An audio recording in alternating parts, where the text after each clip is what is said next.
ഈശ്വമിശിഹായിക്ക് സ്തുതിയായിരിക്കട്ടെ. വിശുദ്ധ മത്തായി അറിയിച്ച സുവിശേഷം 20-ാം അധ്യായം 28-ാം വാക്യം. ശുശ്രൂഷിക്കപ്പെടാനല്ല, ശുശ്രൂഷിക്കുവാനും അനേകരുടെ മോചനദ്രവ്യമായി സ്വജീവൻ ബലിയർപ്പിക്കുവാനും മനുഷ്യപുത്രൻ വന്നിരിക്കുന്നത് പോലെ തന്നെ.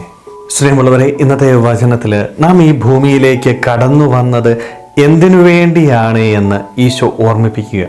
ഈശോയെ പോലെ ജീവിക്കാനായിട്ടാണ് നമുക്ക് സാധിക്കേണ്ടത്. പക്ഷെ പലപ്പോഴും ഈശോയെ പോലെ ജീവിക്കാനായിട്ട് നമുക്ക് സാധിക്കാതെ പോവുക.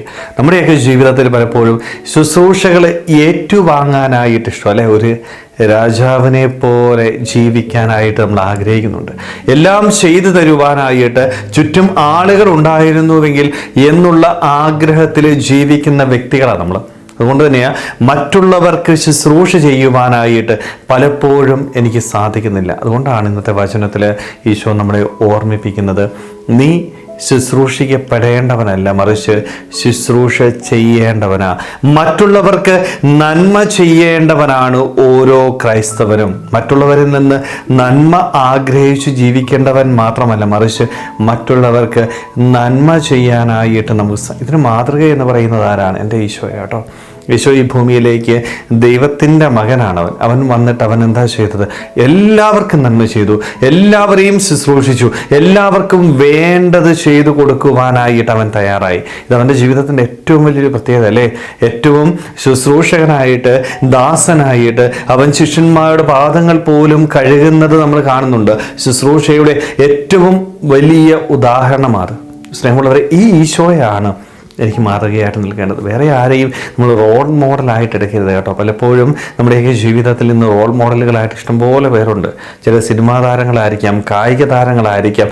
ഇവരെ റോൾ മോഡലാക്കിയിട്ട് അവർ ചെയ്യുന്നത് പോലെ പ്രവൃത്തികൾ ചെയ്യുവാനായിട്ട്, അവർ ധരിക്കുന്നത് പോലെ വസ്ത്രങ്ങൾ ധരിക്കുവാനായിട്ടൊക്കെ നമ്മൾ ഇഷ്ടപ്പെടുന്നുണ്ട്. പക്ഷേ യഥാർത്ഥ റോൾ മോഡൽ, ക്രൈസ്തവൻ്റെ റോൾ മോഡൽ എന്ന് പറയുന്നത് ഈശോയാണ്. എൻ്റെ ജീവിതത്തിൽ ഈശോയെ പോലെ ജീവിക്കുവാനായിട്ട് എനിക്ക് സാധിക്കുമ്പോഴാണ് ഞാൻ യഥാർത്ഥ ക്രൈസ്തവനായിട്ട് മാറുക. എൻ്റെ പേരിൻ്റെ അർത്ഥം തന്നെ അതല്ലേ? ക്രിസ്തുവിനെ അനുഗമിക്കണം, ക്രിസ്തുവിനെ പോലെ ആയിത്തീരുവാനായിട്ട് എനിക്ക് സാധിക്കുമ്പോഴാണ് എൻ്റെ ജീവിതം ധന്യമായിട്ട് തീരുന്നത്. അതുകൊണ്ടാണ് ഈ വചനത്തിൽ ഈശോ പറയുന്നത്, എന്നെ പോലെ നീ മറ്റുള്ളവർക്ക് ശുശ്രൂഷ ചെയ്യണം.